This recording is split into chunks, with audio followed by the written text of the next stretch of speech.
സർവത്ര കഷ്ടപ്പാടുകളുടെ വാർത്തകൾക്കിടയിൽ കയ്യടിച്ച് അഭിനന്ദിക്കേണ്ട ഒരു സംഭവമുണ്ട്. തീരാത്ത പ്രശ്നങ്ങളുടെ നടുവിലാണെങ്കിലും കുട്ടനാട്ടിൽ നെൽകൃഷിയുടെ അളവ് കഴിഞ്ഞ വർഷം റെക്കോർഡാണ്. പാടം ഉപേക്ഷിക്കാനും കൃഷി ഉപേക്ഷിക്കാനും ഒക്കെ കർഷകർ നിർബന്ധിതരാകുന്നു എന്ന വർത്തമാനങ്ങൾക്കാണ് നമ്മൾ കൂടുതൽ കേട്ടിട്ടുള്ളത്. സംസ്ഥാനത്ത് മൊത്തത്തിൽ നെൽകൃഷി ചെയ്യുന്ന സ്ഥലത്തിന്റെ അളവ് കുറഞ്ഞപ്പോഴും ആലപ്പുഴയിൽ നല്ല തോതിൽ ഉയരുകയാണ് ചെയ്തത്. വിസ്തൃതി മാത്രമല്ല, ഉൽപാദനവും കൂടി എന്നതാണ് നല്ല വാർത്ത. പുഞ്ചകൃഷിയുടെ സംഭരണത്തിന്റെ പ്രശ്നങ്ങളൊക്കെ പരിഹരിക്കപ്പെടാതെ തുടരുക തന്നെയാണ്. 59 മില്ലുകാരുമായി സപ്ലൈകോ കരാറുണ്ടാക്കിയിട്ടുണ്ടെങ്കിലും സംഭരണ നെല്ലിന്റെ അളവിൽ വലിയ അഭിപ്രായ വ്യത്യാസം തുടരുന്നുണ്ട്. പോയ വർഷത്തെ കുടിശ്ശിക പോലും കർഷകർക്ക് ലഭിക്കാത്ത പ്രശ്നവുമുണ്ട്. സർക്കാർ സപ്ലൈകോയ്ക്ക് നൽകാനുള്ള കുടിശ്ശിക തന്നെ 4000 കോടി രൂപയാണ്. സ്പോട്ട്ലൈറ്റ് ആരംഭിക്കുന്നു. കഷ്ടപ്പാടിന് നടുവിലും ഒരു കുട്ടനാടൻ പൊൻകഥ. ആലപ്പുഴയിൽ 74,905 ഹെക്ടർ സ്ഥലത്താണ് 2024 നെൽകൃഷി ഇറക്കിയത്. തൊട്ട് മുൻ വർഷമായ 2023 ഉണ്ടായതിനേക്കാൾ 12,000 ഹെക്ടറാണ് കൂടുതലായി വിതച്ചത്. 14 വർഷം മുൻപ്, അതായത് 2011 ആലപ്പുഴയിൽ വിതച്ചിരുന്നത് 32,182 ഹെക്ടർ സ്ഥലത്ത് മാത്രമായിരുന്നു. അതാണ് ഇപ്പോ ഇങ്ങനെ ഇരട്ടിയിലധികമായ 74,905 ഹെക്ടറായി വർദ്ധിച്ചത്. ആലപ്പുഴയിലെ വിത 63,000 ഹെക്ടർ കടക്കുന്നത് പോലും ചരിത്രത്തിൽ ആദ്യമാണ്. ഒരു പതിറ്റാണ്ടിലെ അല്ല, ഈ നൂറ്റാണ്ടിലെ തന്നെ ഏറ്റവും വിസ്തൃതമായ നെൽകൃഷിയാണ് ഇപ്പോൾ കുട്ടനാടിൽ നടന്നത്. നീണ്ട ഇടവേളയ്ക്കു ശേഷം 2018 കുട്ടനാട്ടിൽ 50,000 ഹെക്ടറിൽ വിത്ത് വിതച്ചത്. കോവിഡ് സമയത്ത് വിത പിന്നെയും താഴ്ന്നെങ്കിലും ഈ വർഷം 74,905 ഹെക്ടറിലെത്തി. 453 കോടി രൂപയാണ് ഈ നെല്ല് സംഭരിച്ച് സപ്ലൈകോ കണക്കാക്കിയ മൂല്യം. ഉൽപാദനത്തിലുണ്ടായ ഏറ്റക്കുറച്ചിലുകൾ പരിഹരിച്ചിരുന്നുവെങ്കിൽ വിളവും വലിയ റെക്കോർഡ് സൃഷ്ടിക്കുമായിരുന്നു. കുട്ടനാട്ടിൽ കൃഷി വ്യാപിക്കുമ്പോഴും സംസ്ഥാന വ്യാപകമായി ആശങ്കപ്പെടുത്തുന്ന കണക്കുകളാണ്.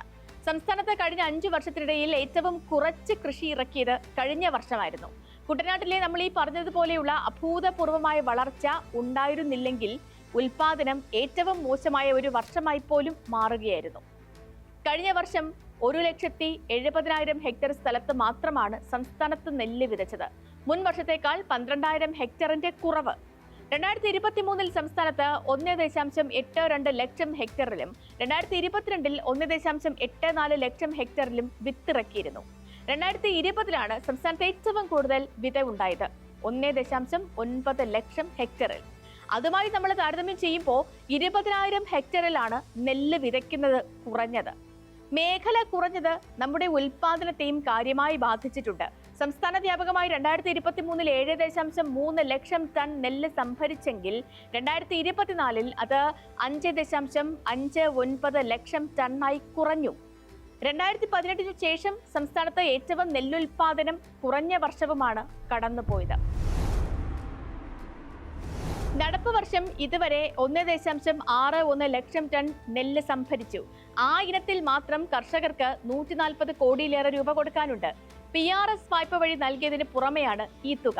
ഫെബ്രുവരി 20 വരെ സംഭരിച്ച നെല്ലിന്റെ വില 456.05 കോടി രൂപയാണ്. PRS വായ്പയായി നൽകാൻ കഴിഞ്ഞത് 314.48 കോടി രൂപ മാത്രവും. നിലവിൽ SBI, കാനറ എന്നീ ബാങ്കുകളുമായുള്ള കരാർ അനുസരിച്ചാണ് കർഷകർക്ക് സർക്കാർ തിരിച്ചടയ്ക്കുന്ന വായ്പയായി ഈ തുക നൽകുന്നത്. പഴയ പ്രതിസന്ധികളെല്ലാം ഇപ്പോഴും കുട്ടനാട് ഉൾപ്പെടെയുള്ള പ്രദേശത്ത് തുടരുക തന്നെയാണ്. സംഭരിക്കുന്ന നെല്ലിലെ തേയ്മാന കിഴിവായി കണക്കാക്കുന്ന താരയിൽ കർഷകരും മില്ലുകാരും തമ്മിലാണ് തർക്കം. 2 ആഴ്ചയായിട്ടും സംഭരണം മുടങ്ങിയ നിരവധി മേഖലകളുണ്ട്. 1 ക്വിന്റൽ നെല്ല് സംഭരിക്കുമ്പോൾ കിഴിവായി 10 കിലോ വേണമെന്നാണ് മില്ലുകളുടെ ആവശ്യം. കുത്തിയെടുക്കുമ്പോൾ ഇത്രയും നഷ്ടം വരുന്നുവെന്നാണ് മില്ലുകൾ പറയുന്നത്. എന്നാൽ 3 കിലോയിൽ കൂടുതൽ നൽകാൻ കഴിയില്ല എന്ന നിലപാടിലാണ് കർഷകർ. കാരണം 100 കിലോയ്ക്ക് 10 കിലോ കിഴിവ് നൽകിയാൽ ലാഭം അതിൽ തന്നെ അവസാനിക്കുമെന്നാണ് കർഷകർ ചൂണ്ടിക്കാട്ടുന്നത്. കൃഷി വകുപ്പിനോ സർക്കാരിനോ ഈ വിഷയത്തിൽ ഇതുവരെ ഇടപെട്ടൊരു പരിഹാരമുണ്ടാക്കാനും കഴിഞ്ഞിട്ടില്ല. കേൾക്കുമ്പോൾ ഒരുപക്ഷെ നിസ്സാരമാണെന്ന് തോന്നുമെങ്കിലും നെല്ല് നിറയ്ക്കാനുള്ള ചാക്ക് പോലും കർഷകർക്ക് വലിയ നഷ്ടമുണ്ടാക്കുന്നുണ്ട്. മുൻപ് നെല്ല് നിറയ്ക്കാനുള്ള ചാക്ക് മില്ലുകാർ തന്നെ നൽകുകയായിരുന്നു പതിവ്. ഇപ്പോൾ കർഷകർ അത് വില കൊടുത്ത് വാങ്ങണം. 1 കിലോയ്ക്ക് 45 പൈസ വരെ ഈ ഇനത്തിൽ നഷ്ടം വരുന്നുണ്ട്. കേന്ദ്ര സംസ്ഥാന വിഹിതം ചേർത്ത് 28 രൂപ 20 പൈസ മാത്രമാണ് സർക്കാർ നൽകുക. ഇതിൽ നിന്നാണ് ചാക്കിന് 45 മുതൽ 50 പൈസ വരെ ഓരോ കിലോയ്ക്കും ചെലവഴിക്കേണ്ടത്. ഇതിനു പുറമെ കയറ്റുകൂലിയും കർഷകൻ നൽകണം. കയറ്റുകൂലിയായി കർഷകന് നൽകുന്നത് ക്വിന്റലിന് 12 രൂപയാണ്. യഥാർത്ഥ ചിലവാകട്ടെ 60 രൂപയും. ആ ഇനത്തിലും കിലോയ്ക്ക് 45 മുതൽ 50 പൈസ വരെ അധികം ചെലവാകുന്നു. സർക്കാർ നൽകുന്ന തുകയിൽ നിന്ന് ചാക്കിനും കയറ്റുകൂലിയായും മാത്രം 1 രൂപയോളമാണ് ചെലവ്. പണിക്കൂലി ഉൾപ്പെടെ ഉയർന്നതിന്റെ ചെലവ് വേറെയും.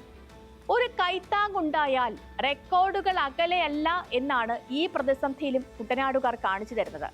ആ ആവേശം കെടാതെ സൂക്ഷിക്കേണ്ടത് കേന്ദ്ര സംസ്ഥാന സർക്കാരുകളുടെ ഉത്തരവാദിത്തമാണ് എന്ന് മാത്രം ഓർമ്മിപ്പിച്ചുകൊണ്ട് ഇന്നത്തെ സ്പോട്ട് ടച്ച് പൂർണ്ണമാകുന്നു. നാളെ മറ്റൊരു വിഷയമായി വീണ്ടും